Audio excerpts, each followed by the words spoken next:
আমাদের জননী প্রধানমন্ত্রী শেখ হাসিনা আজকে ঘোষণা দিয়েছেন, দাড়িওয়ালা টুপিওয়ালা মানুষ দেখে কেউ আজেবাজে মন্তব্য করবেন না। এই দাড়ি টুপি কি আমির হামজার? রাসূলের। কার? উনি রাসূলের প্রতি সম্মান দেখিয়েছেন। ওনার জীবনে যদি কিছু কবুল না হয়, অন্তত এই কথাটা কবুল হবে।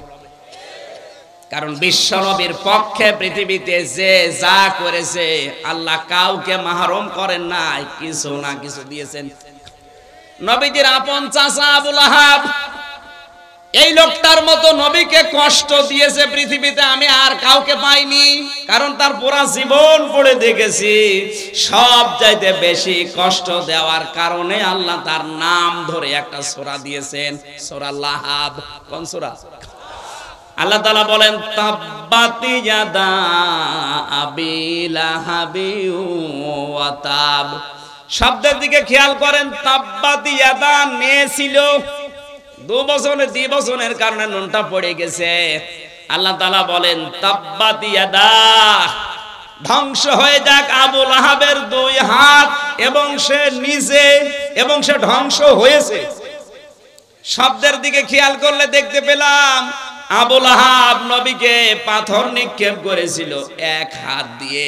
কয় হাত? এখানে আল্লাহ কয় হাতের কথা বললেন? আরো জোরে। আল্লাহ কি অবিচারক না? মানে এখানে এদন না দিয়ে এদা দিলেন কেন? আপনি যদি এই মোবাইলটা এখন এভাবে নিক্ষেপ করেন, দেখবেন এই হাত দিয়ে যদিও জোরে নিক্ষেপ করবেন, এই হাত নড়াচড়া করবে। আসতে বলে। আবু লাহাব পাথর ঠিক নবীর দিকে এভাবে নিক্ষেপ করেছিল, কিন্তু ওর এই হাত, এই বামটা নড়াচড়া করে শক্তি জুগিয়েছিল। আজ বাংলাদেশ সহ বিশ্বে যারা বিশ্ব নবীর আদর্শের বিপক্ষে আছেন, নবীওয়ালা মানুষগুলোর বিপক্ষে আছেন, আল্লাহর নবীকে নিয়ে যারা কটূক্তি করেন, বাবারও ক্ষমতা আপনার ছিল না যদি পেছন দরজা দিয়ে আপনাকে কেউ নাড়াচাড়া না দেয়। আপনাকে আহ্বান জানাচ্ছি, হয়তো ডান হাত দিয়ে অনেকে চেষ্টা চালাচ্ছে বিভিন্ন কায়দায়, আপনি যে রাঘব আল বাম হাত দিয়ে পেছন দরজা দিয়ে নাড়াচাড়া দিয়ে সাহস যোগাচ্ছেন, আল্লাহ পাক যদি আপনাকে ধরে, পেছন দরজায় যারা আছে তারাও ছাড় পাবেন না।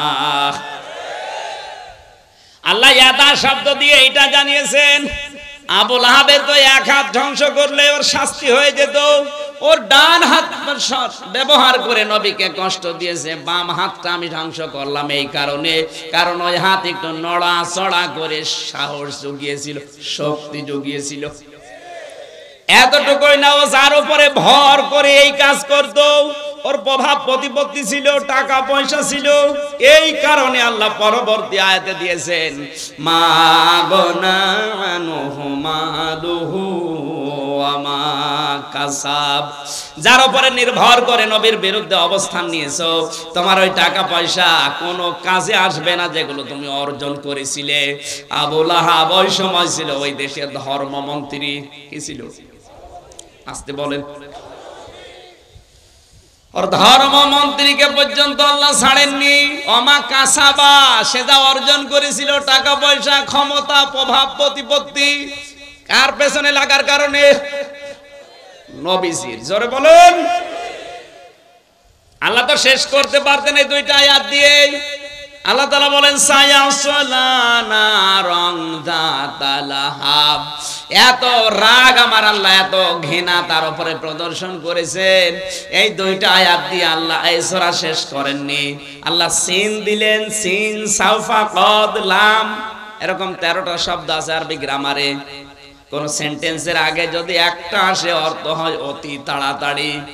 আল্লাহ তাআলা বলেন, অতি শীঘ্র ওকে আমি আল্লাহ জাহান্নামের অগ্নিশিখায় প্রবেশ করাবো, অমরাত এবং তার স্ত্রীকেও। প্রশ্ন আসতে পারে, তার স্ত্রীর দোষ কি নাকি? আবু লাহাবের স্ত্রীর 2টা দোষ ছিল। 1 নম্বরে নবীজির আপন চাচী সব সময় ঘরের কথাগুলো যা শুনতো, ওগুলো বাইরে যে মানুষের কাছে প্রকাশ করে দিত। দুই নম্বরে নিজের স্বামীকে দিয়ে সব সময় নবীকে কি করে কষ্ট দেওয়া যায়, দুঃখ দেওয়া যায়, এই বুদ্ধি পরামর্শগুলো বাড়িতে বসে বসে স্বামীকে দিত। আজও বাংলাদেশে অনেকে টকশো করে দেখবেন বসে বসে আল্লাহর নবীর বিরুদ্ধে কথা বলে, যারা আছে ওদের কারো বলার জন্য উদ্বুদ্ধ করে। অত জোরে বলার দরকার নেই, আসতে বলে। আমার তো মনে হচ্ছে আপনি আবুল আহাবের স্ত্রী উম্মে জামিল, এই মহিলার ছোট বোন, আসতে বলে। আবুল আহাবের স্ত্রীর সবচাইতে মারাত্মক অপরাধ দুনিয়ায় ছিল এই মহিলা তালাতালি করা ভালোবাসতো। তালাতালি বোঝেন? বোঝেন না? একজনের কথা আর একজনের কাছে লাগিয়ে সম্পর্ক নষ্ট করা। এটা তো এ নওগাঁয় নেই, আছে মানে এটা বেশি।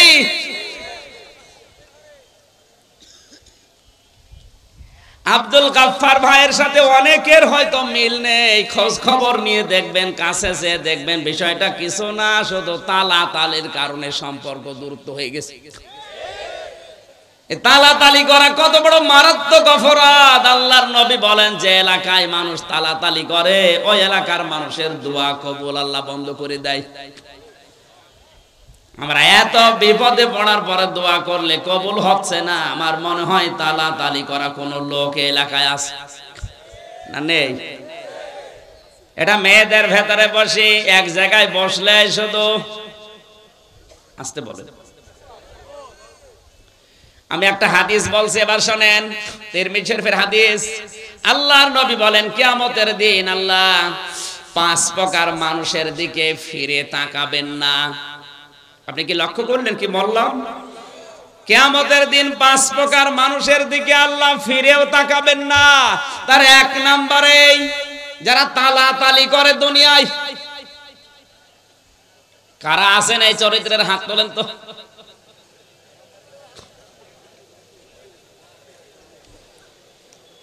এই খেয়াল করেন, মুসা আলাইহিস সালামের জামানায় অনেকদিন বৃষ্টি বন্ধ ছিল। হযরতে মুসা উম্মতগুলোকে নিয়ে চাটিয়াল ময়দানে গেলেন। নামাজ পড়ার পরে দোয়া করলেন, আল্লাহ তুমি আমাদেরকে বৃষ্টি দাও। 3বার মোনাজাত করার পরে বৃষ্টি হয় না। মুসা নবী রাগী নবী ছিলেন, তিনি রেগে গেলেন। ডাক দিয়ে বলে, রব্বুল আলামিন, এগুলো নয় আমার উম্মত, আমার মায়া লাগে, কিন্তু তোমার তো বান্দা, তোমার মায়া লাগে না। আল্লাহ তাআলা বলেন, মুসা মায়া লাগে তো বৃষ্টি দাও না কেন? দেব না। তোমার বান্দা মায়া লাগে, তুমি নিজে বললে, তারপরও বৃষ্টি দেবা না মানে? বলছে দেব না, দেওয়াই লাগবে। আল্লাহ তাআলা বলেন, মুসা বৃষ্টি আমি দিতে পারি কিন্তু দেব না, কারণ যাদেরকে নিয়ে দোয়া করলে ওর ভেতরে নামিমা তালাতালি করা একজন মানুষ আছে, ওরে যতক্ষণ বের করে না দিবা ততক্ষণ দোয়া কবুল হবে না। হযরতে মুসা ডাক দিয়ে বলে, রব্বুল আলামিন, তুমি শুধু ওই লোকটার নাম বলো, দেখো কি করে ওর ঘাট ধরে বের করে দেব। আল্লাহ তাআলা বলেন, না, আমি নিজেই নাম ধরে গীবত করতে নিষেধ করি, আর আজকে আমি নিজে নাম ধরে গীবত করব, হবে না। মুসা নবী বললেন, আল্লাহ আমি তো আর আলিমুম বিদাতিস সুদূর না, মানুষের মনের খবর আমি তো জানি না। সুতরাং এই মুহূর্তে যদি ওর নাম ধরে তোমারে বলি, এতগুলো মানুষের সামনে তুমি ওর ঘাড়ে ধাক্কা দিয়ে বের করে দিবা, অপমান হবে, আমি পারবো না। হযরতে মুসা বলে, আল্লাহ আমি তো জানি না মানুষের মনের খবর, আমি টের পাবো কি করে? আল্লাহ তাআলা বলেন, মুসা তোমাকে আমি কয়েকটা সিমটম বলি, তার ভেতরে 1 নম্বরে তুমি সবাইকে নিয়ে তাওবা নাসুহা করো। মন থেকে যদি সবাই তাওবা করে, ওই লোকটাও তাওবা করবে। আর যারা মন থেকে তাওবা করে তাদেরকে আমি আল্লাহ বেগুনাহ ব্যক্তির মতো বানিয়ে দেই। সবাইকে নিয়ে তাওবা করার পরে এবার মোনাজাত করলেন। মোনাজাত শেষ হতে দেরি, আমার আল্লাহ বৃষ্টি নাজিল করতে দেরি করলেন না। সুতরাং এখানে যদি কোনো তালাতালি করা, একের কথা অন্যের কাছে লাগানো, সম্পর্ক নষ্ট করা কোনো লোক থাকেন, আপনি চলে যান, নয়তো আজকের মাহফিল, আজকের মোনাজাত সব মাঠে মারা যাবে। চলে যান ভাই, দেখেন তো কেউ যাচ্ছে কিনা। যেটা যাবে বুঝবেন ওইটা ওই 2 নাম্বার না, এটা বাদ দেওয়া লাগবে। আমি হাসির খোরাকি দেইনি, এটা বাদ দেওয়ার দরকার আছে না? আপনাকে কিয়ামতের দিন আল্লাহ ঘুরেও দেখবে না যে আপনি আল্লাহর বান্দা ছিলেন না বান্দি ছিলেন, তাকাবেই না। কয় প্রকার মানুষ? 1 নম্বরে যারা এই তালাতালি করে, কিছু দেওয়ার পরে খোঁটা দেয়। 2 নম্বরে যারা অহংকার করে টাকনুর নিচে কাপড় পরিধান করে। বিজ্ঞান এখন তথ্য দিয়েছে 1500 বছর আগের এই হাদিসটা, মাস ফালা মিনাল কাবাইনি মিনাল ইজারি ফিন্নার। তোমার টাকনুর নিচে লুঙ্গি পায়জামা প্যান্ট দ্বারা যেগুলো ঢাকা থাকবে ওইটা জাহান্নামে না চলে জান্নাতে আসবে না। কেন বললেন? নবীজির এই কথাকে বিজ্ঞান পরীক্ষা করে দেখেছে, মানুষের এই টাকনুর নিচে যে ছোট্ট একটা রগ আছে ওটা খুব মোলায়েম। ওটা যদি বারবার, এটা মেয়েদের পুরুষের কিন্তু আবার আলাদা। পুরুষের ক্ষেত্রে এই জায়গাটা আলো বাতাস লাগা দরকার। এই যে রগটা যদি বারবার আপনার লুঙ্গি প্যান্ট পায়জামা দ্বারা বারবার ওখানে ঘর্ষণ লাগে, তাহলে প্যারালাইসিস হওয়ার অথবা ক্যান্সার হওয়ার সম্ভাবনা আছে। বিজ্ঞান এই ছোট্ট হাদিস গবেষণা করে অনেকে আজ মুসলমান হয়ে গেছে। আশা করছি আপনি এই হাদিসটা আমল করবেন, শুধু নামাজের সময় না, সব সময় না, নামাজের সময়। 3 নম্বরে যারা বৃদ্ধ জিনাখোর, বুড়ো জিনাকারী, এটা এখন বাংলাদেশে দিন দিন বেড়ে যাচ্ছে। যুবক মানুষ নাকি খেপে গেলে তারে ঠেকানো যায় হাদিস কোরআন বলে, আর বুড়ো মানুষ খেপলে নাকি ওরা বাঁশ মেরেও ঠেকানো যায় না। বাংলাদেশে আজ হাজারো জায়গা থেকে আমরা মেয়েদের কান্নার আওয়াজ পাচ্ছি। যাদের রুম থেকে কান্নার আওয়াজ আসে যুবক মানুষ না, দেখবেন বুড়ো মানুষ। আসতে বলেন। আজকে দিনাজপুরের ডিসির নাম বেরিয়েছে, জামালপুরের ডিসির কথা নয়, বাদই দিলাম। এগুলো কি যুবক না বুড়ো? আসতে বলেন। এই জন্য আমার যতটুকু ধারণা, আমার যতটুকু মনে হয়, এই দেশে যাদের সম্পদ আছে, ধনী মানুষ, ওর একটা বিয়ে করলে হবে না, ওর কমপক্ষে 3-4টা বিয়ে করা লাগবে, তাও হবে না। না, এদেশে যদিও সামাজিক অবস্থায় এটা নেই, একটার বেশি 2টা বিয়ে করলে মানুষ উল্টা চোখে দেখে। কথা বলেন না কেন? আব্দুল গাফফার সাহেবকে আল্লাহ যা দিয়েছে, যে সম্পদ, যে ক্ষমতা, যে প্রভাব প্রতিপত্তি, একটা বিয়ের পরে যদি 2টা বিয়ে করে, আমরা অনেকেই মনে করব নষ্ট হয়ে গেছে। ওনার দ্বারা এখন কিন্তু একটা না, আমার মনে হয় একটা বউ থাকে ঢাকায় আর একটা নজিপুরে থাকা দরকার। এ কথা বলছেন না? আজ হাজারো ধনী মানুষের চরিত্রগুলো আপনি লক্ষ্য করে দেখবেন, এদের যে চরিত্র, কিয়ামতের দিন আল্লাহ এদের দিকে তাকাবে না, কারণ অধিকাংশ বুড়ো মানুষ জিনাখোর। 4 নম্বরে অহংকারী ফকির। ফকির আবার অহংকারী হয়? আছে। ফকির অহংকারী বলতে এখানে কি বুঝলেন হাদিস? এই ফকির মানে যারা ভিক্ষা করে এই ফকির না, এই ফকির হচ্ছে পৃথিবীর সব বান্দা বান্দি আমার আল্লাহর কাছে ফকির। এমন সময় কারেন্ট গেল, জেনারেটর নেই,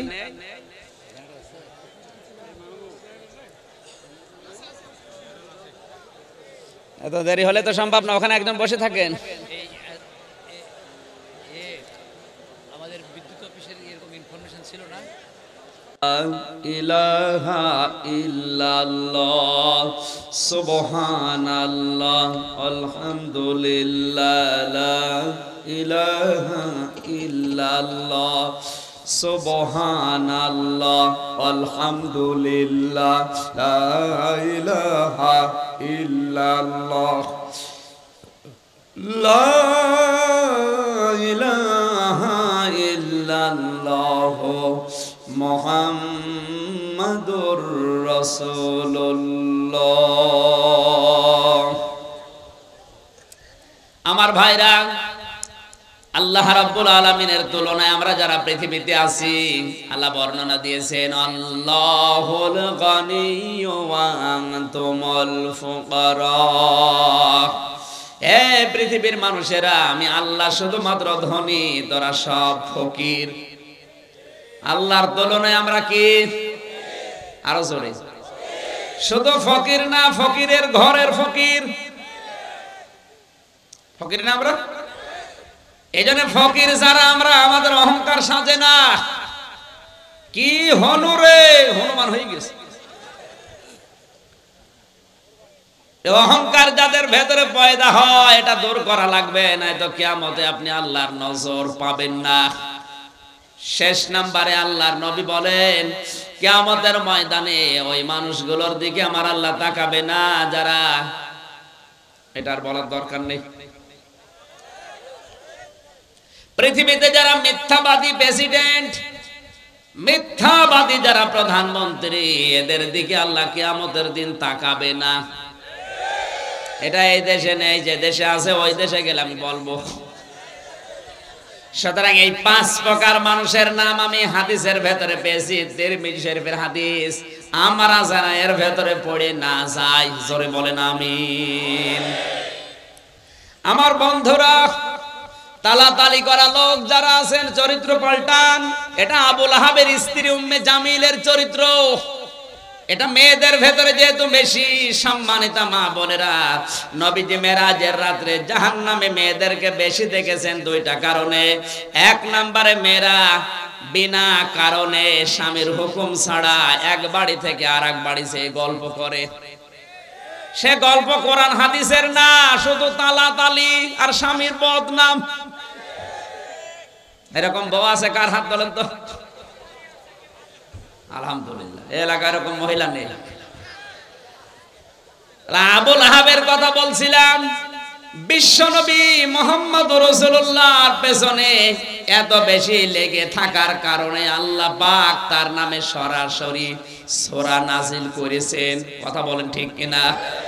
তার চাইতেও ভয়ঙ্কর তো কাফের ছিল, কিন্তু তাদের নামে তো আল্লাহ সূরা দেয়নি। যেমন আবু জেহেল, উতবা, শাইবা, মুগীরা, তাদের নামে কিন্তু আয়াত আছে, সূরা নেই। ওলীদ ইবনে মুগীরার নামে একটা আয়াত আল্লাহ দিয়েছেন, সূরা কলমের 13 নম্বর আয়াত, উতুল্লিম বাদা যালিকা জানিম। এতটুকু শেষ। কিন্তু এই লোকটার নামে সরাসরি আমার আল্লাহ কোরআনে কারিমে আয়াত দিয়েছেন, সূরা পর্যন্ত নাযিল করলেন। আবু জেহেলের নামে একটা আয়াত আছে মাত্র সূরা আলাকে, কিন্তু আয়াত সূরা নেই। আর এই লোকটার নামে আয়াত না সূরা? বলেন, এত বড় একটা সূরা আল্লাহ তার নাম দিয়ে, তার স্ত্রীর নাম দিয়ে নাযিল করলেন। তার মানে আল্লাহর কাছে আবু জেহেলের চাইতে আবু লাহাব আরো ঘৃণিত, নিকৃষ্ট। বলেন, অথচ এই লোকটা মারা যাওয়ার পর প্রত্যেক সোমবারের দিন শুধু এই 2টা আঙ্গুল, এই শাহাদত আঙ্গুল আর এই পাশেরটা মুখের ভেতরে নিয়ে একটু চষা মারে, ওর ভেতরে শরবত আমার আল্লাহ জারি করে দেয়।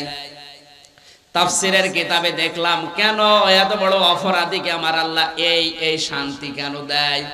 আল্লাহর নবী যেদিন জন্মগ্রহণ করে, বিশ্ব নবীর এই জন্মের কথা আবু লাহাবের এক দাসী, বাড়ির কাজের মেয়ে, এই মেয়েটি যে ডাক দিয়ে বলে, মালিক আমি জানি আপনার হুকুম ছাড়া বাইরে যাওয়া নিষেধ, কিন্তু আজকে আপনাকে আমি এমন একটা সংবাদ দেওয়ার জন্য এসেছি যেটা না দিয়ে আমি আর স্থির থাকতে পারলাম না। আপনার মরা ভাই আব্দুল্লাহর একটা এতিম সন্তান দুনিয়ায় এসেছে, আকাশের চাঁদের চাইতেও সুন্দর। আপনার ভাই থাকলে অনেক খুশি হতো। আবু লাহাব ওই দিন ডাক দিয়ে বলেছে, আমার ভাই থাকলে আনন্দ তো অনেক বেশি হতো। আমার ভাই যখন নেই, আমার মরা ভাই আব্দুল্লাহর এতিম সন্তানের সুসংবাদ যখন দিলে, তোমার আজ খালি হাতে ফেরত দিতে পারি না। আজকে তোকে আমি একটা পুরস্কার দিলাম, এই 2টা আঙ্গুল দিয়ে বলেছিল তোরে আমি আজাদ করে দিলাম, মুক্ত করে দিলাম। আল্লাহ পাকের কাছে এই বিষয়টা এত পছন্দনীয়, কারণ এই কথাটা করেছে, এই কাজটা করেছে ও নবীর পক্ষে। কার পক্ষে বলেন? এত বড় কাট্টা কাফের নবীর পক্ষে অবস্থান নেওয়ার কারণে এই যে দুই আঙ্গুল নিয়ে, এই জন্য কিয়ামত পর্যন্ত ওই দুইটা আঙ্গুল শুধু সোমবারের দিন একটু চষা দেবে, সর্বদা আমার আল্লাহ জারি করে দেবে। বারবার এত ডিস্টার্ব হয় কেন? আমার বন্ধুরা, আমরা অনেকেই বালাগাল উলাবি কামালিহি পড়ে। আমার তো মনে হয় অনেক মুসলমান এটাকে দরুদ শরীফ মনে করে পড়ে, অথচ এটা দরুদ না, এটা কোরআনেরও আয়াত না, হাদিসেও নেই, এটা একটা কবিতা। এটা কি বলেন না কেন? আমি বিশ্বের যতগুলো দেশ এবার ঘুরেছি, আমি যতগুলো দেশে ঘুরলাম, সব দেশে কম বেশি এই বাক্যটা চলে, বালাগাল উলাবি কামালিহি কাশাফাত দুজা বিজামালিহি হাসনাত জামিউ খিসালিহি সাল্লু আলাইহি ওয়া আলিহি। তাও মানুষ এমনি এমনি পড়ে না, মহব্বত দিয়ে, ভালোবাসা দিয়ে, দরদ দিয়ে পড়ে। কেন? এটা কিন্তু নবীজি নিজে লেখেন নাই, সাহাবী লেখেন নাই, লিখেছেন শেখ সাদি রাহমাতুল্লাহ আলাইহি। সারাটা জীবন বিভিন্ন কবিতা লিখেছেন। 120 বছর তিনি হায়াত পেয়েছিলেন। 30 বছর একাধারে তিনি ছোটবেলা থেকে জ্ঞান অর্জন করেছিলেন। বাকি 30 বছর তিনি ওই জ্ঞানকে বিতরণ করেছিলেন। বাকি 30 বছর তিনি বিভিন্ন দেশে সফর করেছিলেন। বাকি জীবনের শেষ 30 বছর তিনি হাজারো বই লিখেছিলেন। গরিষ্ঠা অবস্থা এর ভেতরে অন্যতম হচ্ছে এই চরণটা। কলম হাতে নিয়ে চিন্তা করলেন, পৃথিবীতে কত কিছু লিখলাম, কিন্তু নবীজির নামে আমি তো কিছু লিখতে পারলাম না। কলমটা হাতে নিয়ে তিনি এই 3টা চরণ লিখলেন, কিন্তু 4র্থ নম্বর লাইনটা তার আর মনে আসে না। তাহাজ্জুদের নামাজ আদায় করে যায় নামাজে ঘুমিয়ে গেলেন। গভীর রজনীতে বিশ্বনবী এসে ডাক দিয়েছে, সাদি কি লিখছিলে দেখাও। হযরতে শেখ সাদি বলে, হে রাসূল, জীবনে বহু কবিতা লিখেছি, কোনোদিন আমার কলম থেমে যায়নি। আজকে আপনার নামে লিখতে গিয়ে দেখি 3য় নাম্বার লাইনের পরে আমার আর মনে আসে না। আল্লাহ আর নবী বলেন, সাদি কি লিখেছো আমাকে শোনাও। স্বপ্নের ভেতরে শেখ সাদি এই 3টা লাইন শোনালেন। নবীজি বললেন, সাদি কলম হাতে নাও, 4র্থ নম্বর লাইন আমি নবী নিজে বলি, তুমি লিখে নাও, সাল্লু আলাইহি ওয়া আলিহি। জোরে বলেন আল্লাহু আকবার। হযরতে শেখ সাদি জীবনে কত কিতাব লিখলেন, ওগুলোর নামও কেউ জানে না অনেকে। গুলিস্তা বস্তার ভেতরে হাজারো চরণ আছে, কেউ কোনোদিন পড়েও দেখে না। অথচ এই 4টা লাইনের ভেতরে একটা লাইন মাত্র নবীজি নিজে বলেছিলেন। আল্লাহর নবীর নামে লেখার কারণে এটাকে আমার আল্লাহ চিরন্তন করে দিয়েছেন। বাংলার মুসলমানেরা, এজন্য আমাদের উচিত হবে কোন সময় যেন নবীজির আদর্শের উপরে, বিশ্ব নবীর কণ্ঠের উপরে তার আওয়াজ যেন আমাদের আওয়াজ উপরে না যায়। তার আচরণগুলো যদি আপনার খারাপ লাগে আপনি চুপ থাকবেন, যদি ভালো না লাগে চুপ থাকবেন। আপনি বিরুদ্ধে অবস্থান নিলে কখন আপনার ঈমান আমল ধ্বংস হয়ে যাবে আপনি টেরও পাবেন না। বারবার কারণ একবারের জেনারেটরে চালান।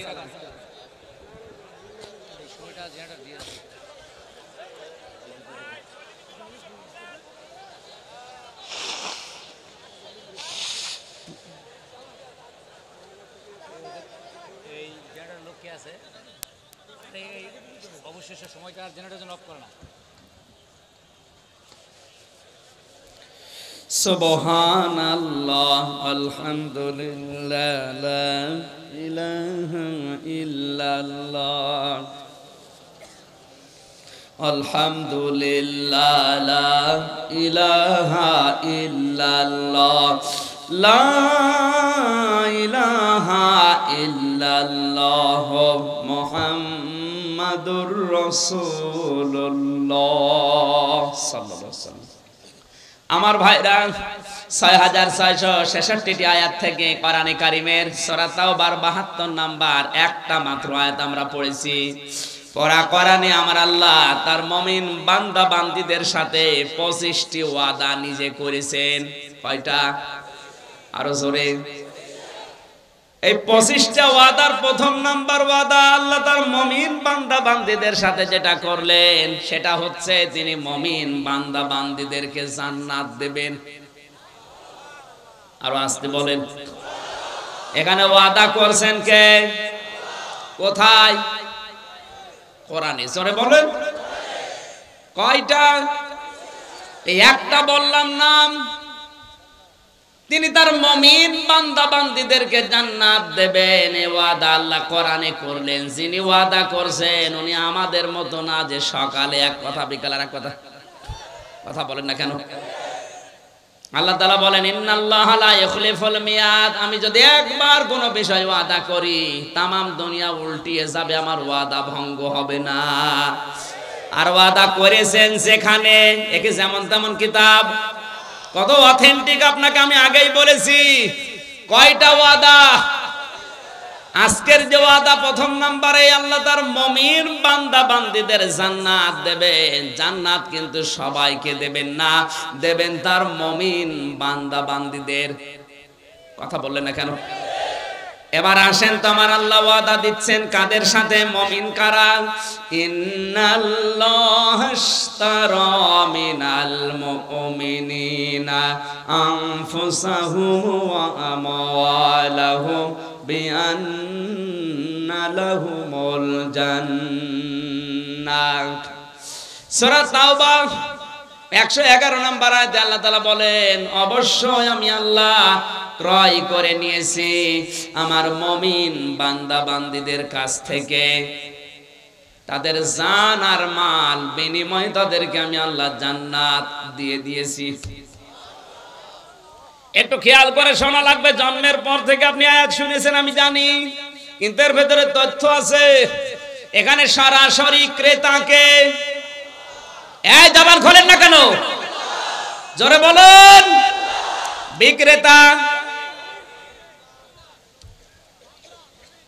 আমরা বললে হবে না।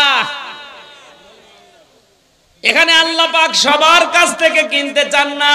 ইশতারা মিনাল মুমিনিনা, যারা মুমিন। এখন এই মুমিন কারা?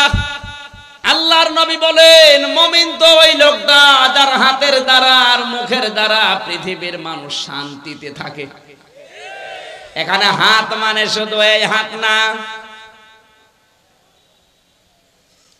আল মুসলিমু মান সালিমাল মুসলিমুনা মিন লিসানিহি ওয়া ইয়াদিহি।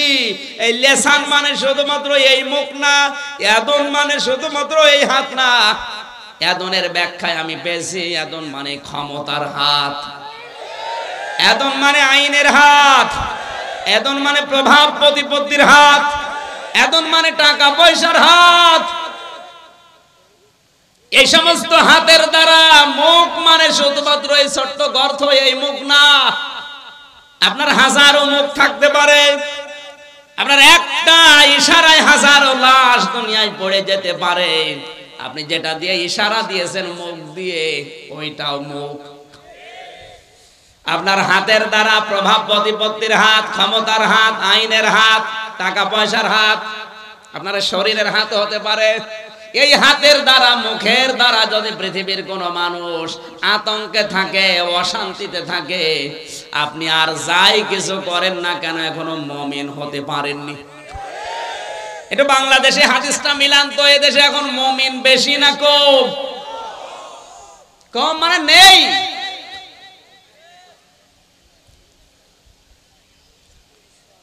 আমরা মনে করি এই দেশে 96% মুসলমান, এরপরেও দেশে ইসলাম কায়েম হয় না কেন? না, আমার দাদা বলছিলেন 96% না, বাংলাদেশে যেই দিন 51% মুসলমান আল্লাহর ঘোষণা অনুযায়ী তৈরি হবে, ওই দেশে ইসলাম কায়েম হতে 16 ঘন্টাও সময় লাগবে না। এক গরিব রিকশা চালক বহু কষ্ট করে 1 কেজি খাসির মাংস কিনে বাড়িতে নিয়ে স্ত্রীকে ডাক দিয়ে বলছে রান্না করো, আমি গোসল করে আসি। আর স্ত্রী রান্না করতে যে চিন্তা করছে দেখি কেমন লাগে, 1 পিস 2 পিস করে মুখে দিতে দিতে ও ছাতা শেষ। চিন্তা করছে আমার স্বামী আসলে আমি বলবো কি। যখন গোসল করে এসেছে তখন খাবার দিয়েছে আলু, মূলা, বেগুন। ডাক দিয়ে বলে সেই গোশত বা মাংস কই? বলে আপনি জানেন না, আপনি গোসল করতে গেলেন, আমি সুন্দর করে রান্না করে ঢাকনা দিয়ে ঢেকে রেখে কলে পানি আনতে গেলাম, এসে দেখি মাংস আর নেই, ওই দুষ্টু বিড়াল সব খেয়ে ফেলেছে। লোকটা চিন্তা করে 1 কেজি মাংস, শুধু গোসল করতে গেলাম, রান্না কমপ্লিট, ঢাকনা দিয়ে ঢাকাও শেষ, কলে পানি আনতে গেছে কয় মিনিট লাগে, এর ভেতরে 1 কেজি মাংস বিড়াল খেয়ে ফেলেছে। পাশে তাকিয়ে দেখে ওই বিড়াল মিউ মিউ করছে, খপ করে চেপে ধরেছে। দাড়ি পাল্লা এনে ওজন দিয়ে দেখে 1 কেজি। ডাক দিয়ে বলে বউ, এটা যদি বিড়াল হয় সে মাংস কই? আর এটা যদি মাংস হয় সে বিড়াল কই? কারণ এই বিড়াল যদি 1 কেজি মাংস খায় এর ওজন হবে 2 কেজি। কথা বলে না কেন? 51 ভাগ মুসলমান যদি হযরত ইব্রাহিম নবীর আদর্শ নিয়ে তৈরি হয়, 96 ভাগ লাগবে না। আপনি মুমিন দাবি করলেই হবে না। অনেকেই মনে করে ছোটবেলায় আমার খাতনা করা আছে, আমি মুমিন না। মুমিনকে শুধু খাতনা করে দিলে যদি মানুষ মুসলমান হয়, তে ছাগল তো বড় মুসলমান। ছাগলের খাতনা করা নেই না, সম্ভব না। আল্লাহ তাআলা জাত তার কাছে কিনবেন, অত পাগল আমার আল্লাহ না। আল্লাহ কিনতে চায় শুধুমাত্র কারটা, আরো জোরে। সুতরাং আপনি যদি মুমিন না হয়ে মাদ্রাসা বানিয়ে দেন, আপনার মাদ্রাসা আল্লাহ নেবে না। কারণ আল্লাহ নিতে চাই মিনাল মুমিনিনা, মুমিনদের কাছে। আল্লাহর টাকা পয়সা দরকার না, আল্লাহর দরকার আপনার ইচ্ছাটা। এই কথা বলে না আমার ভাইরা, এখান থেকে আপনি শিক্ষা নেওয়া লাগবে। আল্লাহ তাআলা ইশতারা মিনাল মুনাফিকিনা দাইনি, ইশতারা মিনাল কাফিরিনা দাইনি, ইশতারা মিনাল মুশরিকিনা দাইনি। যে এসে দিলে আমি নিয়ে নেব না। আল্লাহর যদি সম্পদের খুব বেশি দরকার হতো, তাহলে তো কারুনের সম্পদ আল্লাহ কিনে নিত। আপনি আর কয় টাকার মালিক হয়েছেন? কারুনের যে সম্পদ ছিল, কোরআনে কারিমে আল্লাহ একটু টাচ দিয়েছেন মাত্র। ইন্না কারুনা কানা মিন কওমি মূসা ফাবাগা আলাইহিম ওয়া আতাইনাহু মিনাল কুনুজি মা ইন্না মাফাতিহাহু লাতানু বিল উসবাতি উলিল কুওয়া। সূরা কসস 20 নম্বর পারা 13 নম্বর পৃষ্ঠা 12 নম্বর লাইন 10 নম্বর লাইনের 76 নম্বর আয়াতে আল্লাহ জানিয়েছেন, কারণ মুসা নবীর অবাধ্য ছিল, তাকে এত সম্পদের মালিক আমি আল্লাহ বানিয়েছিলাম। 70 জন যুবক মানুষ লাগতো তার শুধু চাবি বহন করতে। 70 জন যদি যুবক লাগে চাবি বহন করতে, তো তালা বহন করতে কতজন লাগবে? আর যদি তালা এত হয়, তো বাক্স কত ছিল? আল্লাহর সম্পদের দরকার হলে আপনার কথা আল্লাহ বলতো না কোরআনে, তাহলে কারণের নাম দিয়ে দিত। কথা বলেন না কেন? বাংলাদেশের দিকে যদি আল্লাহ আয়াতটা দিত, তাহলে কিছু মানুষের নাম আল্লাহ উল্লেখ করে দিত। মুসা বিন শমশেরের নাম বলতো, সালমান এফ রহমানের নাম বলতো, আকিজ কোম্পানির নাম বলতো। আপনি কয় টাকার মালিক, আপনাকে তারা 10 বার না 100 বার 1000 বার কিনতে পারে, বেচতে পারে। আমি আকিজ কোম্পানির আদ্দিন হাসপাতাল, যেটা আকিজের বড় ছেলে ডাক্তার মহিউদ্দিন, ঢাকা মগবাজারে আদ্দিনে আমি জমান নামাজ পড়াই মাসে 2 বার। আমি দেখেছি ওদেরকে আল্লাহ যে সম্পদ দিয়েছে। বাংলাদেশের ভেতরে এখন ওরা 3 নাম্বার ধনী। 10টা ধনী যদি থাকে পুরা দেশে, ওনারা আছে 3 নাম্বারে। আর আপনার তো নামই নেই, আছে? তাহলে আপনি তো ওর ভেতরেই নেই। তাহলে ইশতারা মিনাল মুমিনিনা, আল্লাহ কিনতে চান, কিন্তু সবারটা না। কার? আরো জোরে। এই মুহূর্ত থেকে সিদ্ধান্ত নেওয়া লাগবে। আপনি যদি আল্লাহকে কিছু দিতে চান, এখন থেকে আপনাকে আগে মুমিন হওয়া লাগবে। আল্লাহ বলেন আমি আল্লাহ কিনতে চাই মুমিনের কাছ থেকে। কি কিনবো? তার জান আর মাল, বিনিময়ে যেটা দিতে চাই তার নাম জান্নাত। আমরা পৃথিবীতে বেচা কিনা করার সময় দেখি একজন ক্রেতা থাকে, একজন বিক্রেতা থাকে, একটা সম্পদ থাকে আর একটা মূল্য থাকে। এখানে সরাসরি ক্রেতাকে, বিক্রেতা মুমিন। আরো জোরে বলুন। এবার আসেন আলহাজ আব্দুল গাফফার পত্নীতলা বাজারে গিয়ে যদি বাজার করতে গিয়ে দেখে পচা মাছ, 5টা দোকানদার আছে, 5 জনেরই পচা মাছ। দরকার হয় মাছ কিনবে না, তাও ফিরে আসবে। আসতে বলে ওনারে আল্লাহ কতটুকু মেধা দিয়েছে। এই মেধা দিয়ে যদি পচা মাছ কিনতে রাজি না হয়, ওনাকে যিনি বানিয়েছেন আমাদের মালিক, তার মেধা কম। উনি যখন কিনতে চাই কোনো কিছু, পচা জিনিস, পচা সম্পদ, পচা জীবন কিনবে। আরো জোরে বলুন। প্রথম শব্দটা হচ্ছে আনফুসাহুম ওয়া আমওয়ালাহুম। আল্লাহ কিনতে চাই মুমিনের কাছ থেকে প্রথমে তার জীবনকে। নফসের বহুবচন আনফুস। এখন নফস কাকে বলে? আজকে বাংলাদেশে এই নফসকে অপবিত্র করার জন্য সবচাইতে বড় মাধ্যম হচ্ছে গুজব। নফস অপবিত্র নফসকে বলা হয় আল হারবুন নাফস। অপবিত্র নফসকে বলা হয় আল হারবুন নাফস। মানুষের ভেতরে আমরা দেখতে পাই 3 প্রকার মানুষ আছে: সোজা, সরল সোজা আর বোকা। কথা বুঝতেছে? সরল সোজা মানে একেবারে আদবদ নেই, দুনিয়ার সেরকম কিছু বোঝে না। সরল সোজা মানে মুমিনদের টার্গেট করে আল্লাহ শব্দটা দিয়েছে। আর বোকা বা দুষ্ট বুদ্ধি সম্পন্ন লোক, যাদের অন্তরের ভেতরে গুড় আছে, এরাই ফিতনা ফাসাদ তৈরি করার জন্য মাঝে মাঝে বিভিন্ন বিষয় নিয়ে গুজব ছড়ায়। আল্লাহর নবী মুহাম্মদুর রাসূলুল্লাহর স্ত্রী হযরতে আয়েশা সিদ্দিকা রাদিয়াল্লাহু তাআলা আনহা সম্পর্কে যে গুজব রটনা করেছিল মুনাফিকের সরদার আব্দুল্লাহ ইবনে উবাইয়ের নেতৃত্বে, আমার আল্লাহ পাক ওই ঘটনা কোরআনে কারিমে সূরা নিসার সূরা নূরের 11 থেকে 20 নম্বর এই 10টা আয়াতে বিশাল বিস্তারিত ভাবে তুলে দিয়েছেন। আমরা যেন গুজবে কান দিয়ে সমাজের, রাষ্ট্রের ক্ষতি করে না ফেলি। আজ বাংলাদেশে যতগুলো কাজ অঘটনমূলক ঘটে যাচ্ছে, সব দেখবেন গুজব। আমি নিচে আর নামলাম না।